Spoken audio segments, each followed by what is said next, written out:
the last thing we're really going to touch on for the night, Joe, it's time for our favorite kind of segment.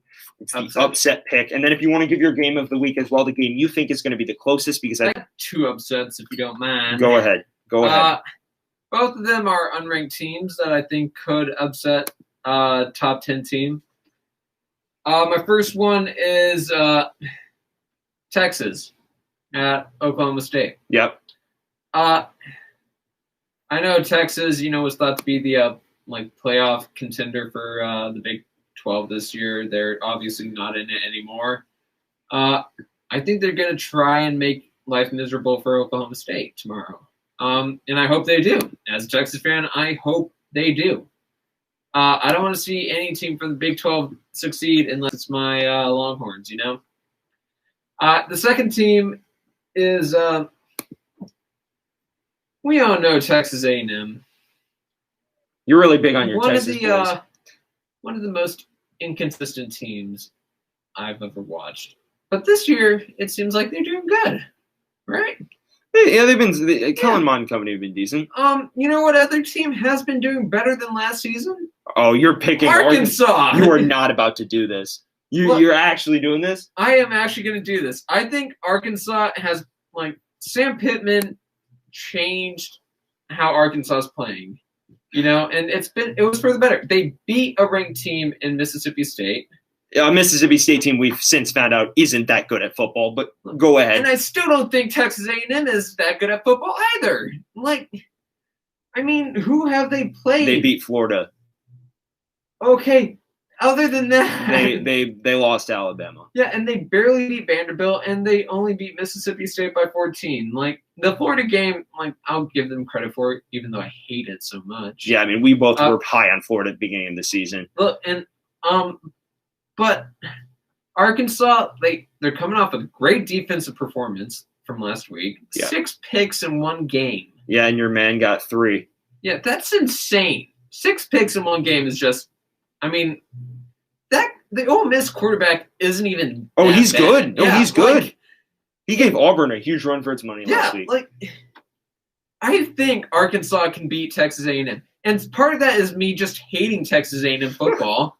But the other part is actually serious. I think Arkansas has been playing better than they were last season. That's a fact. That's objectively a fact. Yeah, that's objectively a fact. Hey, it's something you don't. They played A&M close last season. Actually, they played A&M really close last season. And I still think A&M, at its roots, are an inconsistent team. They might have beat Florida 2 weeks ago, and that was a big win on them. But it was only by 3. And Florida's defense isn't the best. You would agree with that too, I would. right? I would. I do think Arkansas can pull off the upset tomorrow. It's going to be hard, but I think it's possible. Okay. Look, I think Texas has the better chance of the 2 games you just named. I think Oklahoma State at home will get the job done, but Ellinger is pretty much hard to stop if you're anybody. He's going to have a good game. Oklahoma State's defense has been pretty good this season. And also, there are questions about Spencer Sanders. He has struggled a little bit, especially against Iowa State last week, had his moments where he was not great, threw a couple picks. And they are very reliant on the run, although they do have Tylan Wallace-Deep, who's Tylan Wallace-Deep, who's a big threat. For me, I do think Oklahoma State ekes it out at home.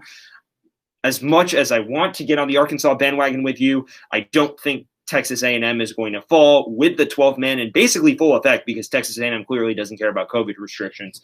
I think it's going to be a bit of a bridge too far for Arkansas. You need Felipe Franks to go absolutely off to have a chance, or you need your defense to completely clamp Kellen Mond. Mond has had his games where he struggled. The Vanderbilt game's won. The Alabama game, even in moments, he wasn't great. But I think he is a good quarterback that will do just enough to get the job done, Joe. For me, the upset I want to talk about, I saw it. I'm really interested in West Virginia at home against Kansas State. This Kansas State team is somehow ranked.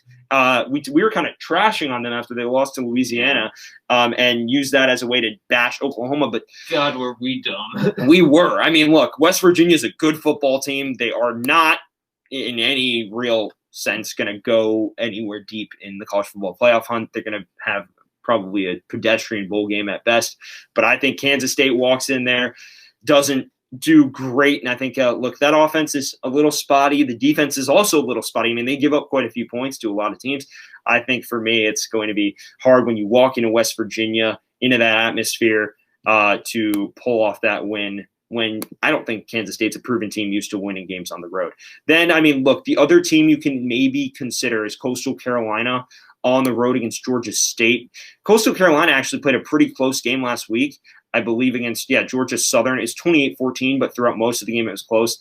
Call is one of the best quarterbacks in mid-major football, at least. I mean, he's only thrown one pick all season. They run an interesting read option. I've heard Georgia State, though, could give them a few problems. So that's going to be interesting as well. I don't think Memphis, as trendy as the pick may be, after watching Cincinnati absolutely bludgeon SMU last week, I do not see much of a scenario where Memphis is going to give Cincinnati trouble at home. Yeah, I agree with that. I do think your upset's kind of low because they're all lower the end top 25 teams. Yeah, I mean, look, it's a popular pick, but Coastal Carolina against Georgia State, bro. Like, Georgia State isn't exactly renowned for its football program, and Coastal Carolina has been great this season. At least I gave a hot take. Yeah, I'll give you the hot take. Yeah. I will give you the hot take. And I still think it's possible. I'm on the Arkansas bandwagon right now. They're not going to be ranked but they could be ranked if they win this game. Yeah, maybe. They win this game, maybe. They're not going to be top 10 by the end of the year. Not, but I think Sam Pittman's leading them in the right direction. And I hope he does good things with them. You can jump on the bandwagon. I just think you're a little too much on it personally, but that's just me. Joe, I want to ask one more question. So Georgia goes to Kentucky.